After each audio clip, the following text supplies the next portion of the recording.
Hello friends, welcome back to my channel. आज मैं आपको peplum baby top with bell sleeve बनाना बताऊंगी। तो उसके लिए मैंने ये सिर्फ 1.5 मीटर क्रेप का फैब्रिक लिया हुआ है। इसे आप अपनी पसंद से किसी भी फैब्रिक में से बना सकते हैं। सो मैंने क्रेप का फैब्रिक लिया हुआ है। तो सबसे पहले हम ऊपर वाले टॉप पार्ट की कटिंग करेंगे। तो फैब्रिक को मैंने 4 फोल्ड करके बिछाया हुआ है। जो मेरी साइड है वो बंद वाली साइड है और जो ऊपर की साइड है वो खुली हुई साइड है।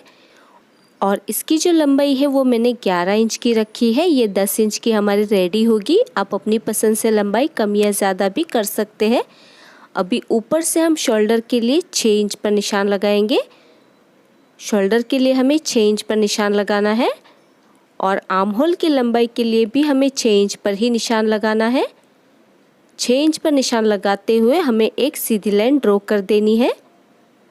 जितना हमने शोल्डर लिया है उतना ही हमें आर्म होल भी लेना है। अभी यहाँ से हम चेस्ट का मेजरमेंट लेंगे। तो आपकी बेबी की चेस्ट का जो भी मेजरमेंट हो उसका चौथा भाग करना है और उसमें 2 इंच ऐड कर देना है सिलाई मार्जिन के लिए। तो मैंने 9 इंच पर निशान लगाया है और एक सीधी लाइन ड्रॉ कर देनी है। चेस्ट का 4th पार्ट करना है और 2 इंच ऐड कर देना है। अभी बैक आर्म होल के लिए हम 1.5 इंच पर निशान लगाएंगे और फ्रंट आर्म होल के लिए 1 इंच पर निशान लगाएंगे और दोनों निशानों पर हमें राउंड शेप ड्रॉ कर देना है। अभी नीचे से हमें बेबी की कमर की चौड़ाई का चौथा भाग लेना है और उसमें भी हमें 2 इंच ऐड कर देना है सिलाई मार्जिन के लिए। तो मैंने 8 इंच पर निशान लगाया है और साइड से भी हमें लाइन ड्रॉ कर देनी है।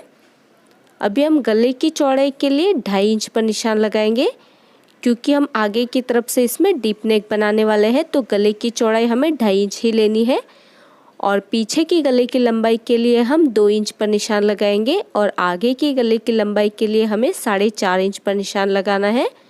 पीछे की गले की लंबाई 2 इंच लेनी है और आगे की 4.5 इंच लेनी है और दोनों निशानों पर हमें राउंड शेप ड्रॉ कर देना है फ्रंट और बैक नेक के लिए। अभी सबसे पहले हमें बैक नेक और बैक आर्म होल से इसकी कटिंग कर देनी है। तो जैसे हमने ड्रॉ किया है बिल्कुल वैसे ही हमें इसकी कटिंग कर देनी है। तो देखिए मैंने इसकी कटिंग कर दी है। अभी हम इसमें से एक पार्ट को निकाल देंगे और इसे वापस से डबल फोल्ड करते हुए हमें फ्रंट नेक और फ्रंट आर्म होल की कटिंग कर देनी है। तो देखिए इस तरह से मैंने कटिंग कर दी है। अभी हमें बैक का पार्ट लेना है और ऊपर जहाँ पर हमने नेक कट किया है वहाँ पर हमें 1 इंच पर निशान लगाना है। ध्यान रहे जहाँ पर हमने नेक कट किया है बिल्कुल वहाँ पर हमें 1 इंच पर निशान लगाना है और इस निशान को हमें नीचे तक हल्का सा राउंड शेप देते हुए इस तरह से ड्रॉ कर लेना है और हमें इसकी कटिंग कर देनी है। तो देखिए इस तरह से मैंने कटिंग कर दी है और ये बैक पार्ट के 2 पार्ट हो चुके हैं। अभी हम स्लीव की कटिंग करेंगे। तो फैब्रिक को मैंने 4 फोल्ड करके बिछाया हुआ है। जो मेरी साइड है वो बंद वाली साइड है और जो ऊपर की साइड है वो खुली हुई साइड है और इसकी जो लंबाई है वो मैंने 7 इंच की रखी है। ये 6 इंच की हमारी रेडी होगी और ऊपर से जो स्लीव की चौड़ाई है वो मैंने 6.5 इंच की रखी है। अभी हम कैप स्लीव की लंबाई के लिए 2 इंच पर निशान लगाएंगे और बंद वाली साइड से भी हमें 2 इंच पर निशान लगा देना है। 2 या फिर 2.5 इंच पर हमें निशान लगाना है और एक सीधी लाइन ड्रॉ कर देनी है। अभी खुली हुई साइड से हम 1.5 इंच पर निशान लगाएंगे सिलाई मार्जिन के लिए और इसमें हमें स्लीव का शेप ड्रॉ कर देना है। जैसे हम नॉर्मल स्लीव का शेप ड्रॉ करते हैं बिल्कुल उसी तरह से हमें इसमें स्लीव का शेप ड्रॉ कर देना है। अभी नीचे से मेरी बेबी की स्लीव की चौड़ाई 4 इंच की है तो उसमें 1.5 इंच हमें एक्स्ट्रा लेना है सिलाई मार्जिन के लिए। तो मैंने 5.5 इंच पर निशान लगाया है और साइड से भी हमें लाइन ड्रॉ कर देनी है। इसके नीचे हम बेल अटैच करने वाले हैं। अभी हमें इसकी कटिंग कर देनी है। तो देखिए इस तरह से मैंने स्लीव की भी कटिंग कर दी है और ये मेरी 2 स्लीव है। अभी हमें फ्रंट का पार्ट लेना है। इसके नेक पर हम पट्टी अटैच करेंगे। तो उसके लिए मैंने ये तिरछी पट्टी ली हुई है। इसे हमें सीधी साइड से ही गले के ऊपर रखना है और इसके ऊपर हमें सिलाई लगा देनी है पट्टी के ऊपर। उसके बाद हम पट्टी को डबल फोल्ड कर लेंगे और इसे उल्टी तरफ पर पलट देंगे और इसी तरह से बैक का जो नेक है उसके ऊपर भी हमें तिरछी पट्टी अटैच करनी है और इसे डबल फोल्ड करते हुए अंदर की तरफ मोड़ देना है। तो दोनों साइड का जो नेक है उसके ऊपर हम तिरछी पट्टी अटैच करेंगे और इसे डबल फोल्ड करते हुए अंदर की तरफ मोड़ देना है। बैक के दोनों ही पार्ट्स में। तो देखिए इस तरह से मैंने बैक पार्ट में भी तिरछी पट्टी अटैच कर ली है और फ्रंट पार्ट में भी मैंने तिरछी पट्टी अटैच कर ली है। अभी हमें स्ट्रिप अटैच करनी है बैक पार्ट में। तो इस तरह से मैंने 2 स्ट्रिप कट की हुई है और इसकी जो चौड़ाई है मैंने 2 इंच की रखी है और लंबाई हमें 20 इंच की रखनी है। अभी सबसे पहले हम पट्टी को डबल फोल्ड कर लेंगे और एक साइड पर हम किनारी से इसमें तिरछी सिलाई लगाएंगे। उसके बाद पूरी पट्टी में हमें सीधी सिलाई लगा देनी है और सीधी सिलाई लगाने के बाद हम पट्टी को सीधी साइड पर पलट देंगे और इसी तरह से दूसरी पट्टी को भी हम एक कोने पर तिरछी सिलाई लगाएंगे। उसके बाद सीधी सिलाई लगाकर पट्टी को पलट देंगे। तो देखिए मैंने दोनों पट्टियों को पलट दिया है। अभी बैक के जो दोनों पार्ट है उसके ऊपर जहाँ पर हमारी खुली हुई साइड है वहीं से हमें पट्टी को इस तरह से रखना है, बिल्कुल किनारे पर रखना है और इसके ऊपर हम सिलाई लगा देंगे। तो दोनों ही साइड पर हमें पट्टियों को बिल्कुल ऊपर की तरफ रखते हुए इसमें हम सिलाई लगा देंगे।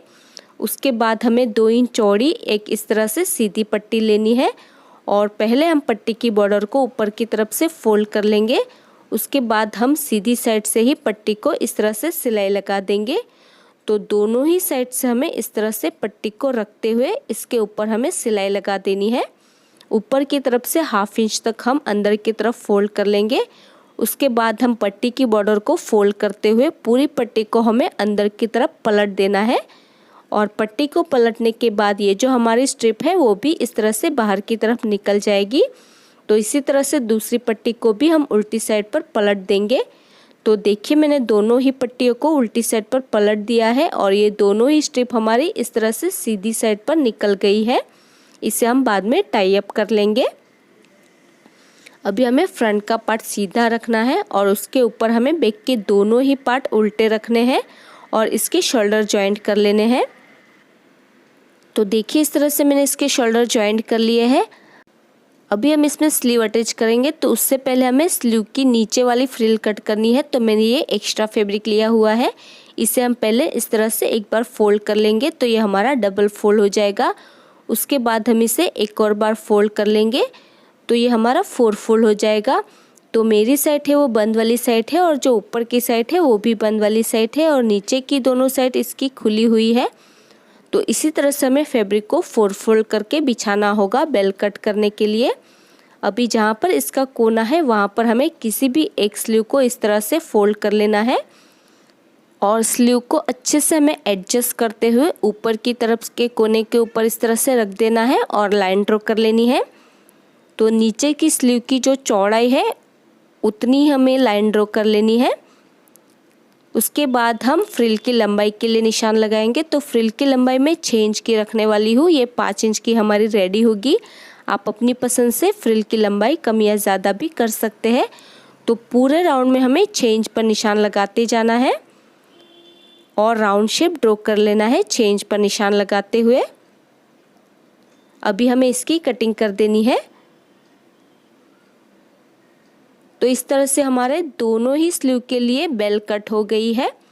अभी दोनों जो इसकी ऊपर से फोल्डेड वाली साइड है उसे हमें कट करके अलग कर देना है।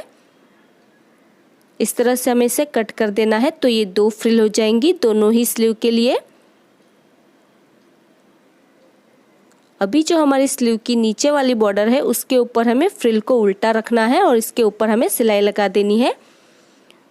उसके बाद जो फ्रिल की बॉर्डर है उसमें हमें स्टिच करवानी होगी। स्टिच करवाने से ही इसका फॉल बहुत ही अच्छे से आता है। या फिर आप इसकी बॉर्डर को इस तरह से डबल फोल्ड करते हुए इसमें सिलाई भी लगा सकते हैं। और इसी तरह से दूसरी स्लीव के ऊपर भी हम फ्रिल को अटैच कर लेंगे, फ्रिल को उल्टा रखते हुए। उसके बाद हम फ्रिल की बॉर्डर को डबल फोल्ड करते हुए इसमें सिलाई लगा देंगे। तो देखिए मैंने फ्रिल को अटैच कर लिया है और इसकी बॉर्डर को भी मैंने फोल्ड कर लिया है। अभी हम इसे आर्म होल के ऊपर अटैच करेंगे। तो सिंपली हमें स्लीव को सेंटर से ही उल्टा रखना है और इसके ऊपर हमें सिलाई लगा देनी है। और इसी तरह से दूसरी साइड के आर्म होल के ऊपर भी हम स्लीव को उल्टा ही रखेंगे और इसके ऊपर हमें सिलाई लगा देनी है। तो देखिए मैंने स्लीव को अटैच कर दिया है दोनों ही साइड में।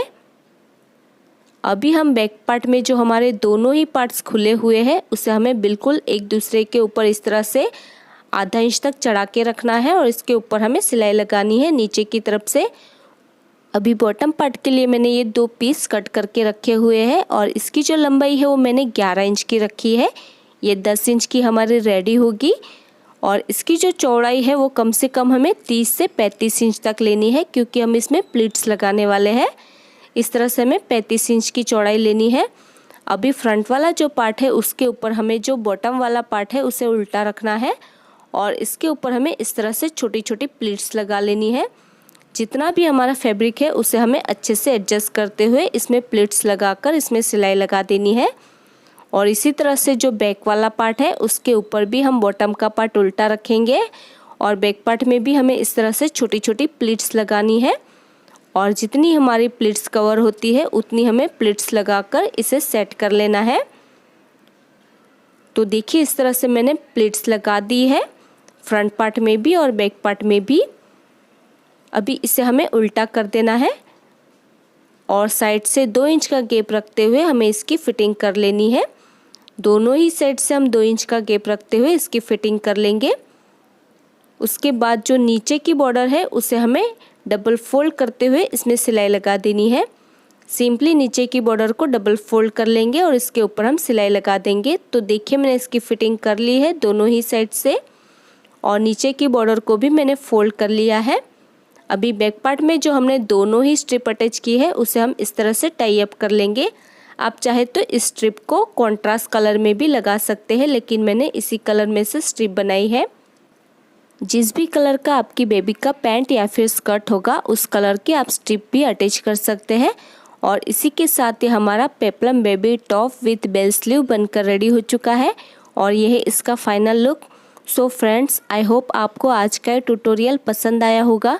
अगर आपको आज का वीडियो पसंद आया तो इसे लाइक और शेयर ज़रूर कर देना और अगर अभी तक आपने हमारी चैनल को सब्सक्राइब नहीं किया है तो प्लीज़ इसे सब्सक्राइब कर लीजिए और साथ में उस बेल आइकन को प्रेस करना मत भूलिएगा, ताकि आपको हमारी आने वाली वीडियो की नोटिफिकेशन सबसे पहले मिल सके। और आपको ये वीडियो कैसा लगा मुझे कमेंट करके ज़रूर बताइएगा। मेरा ये वीडियो देखने के लिए thank you so much guys.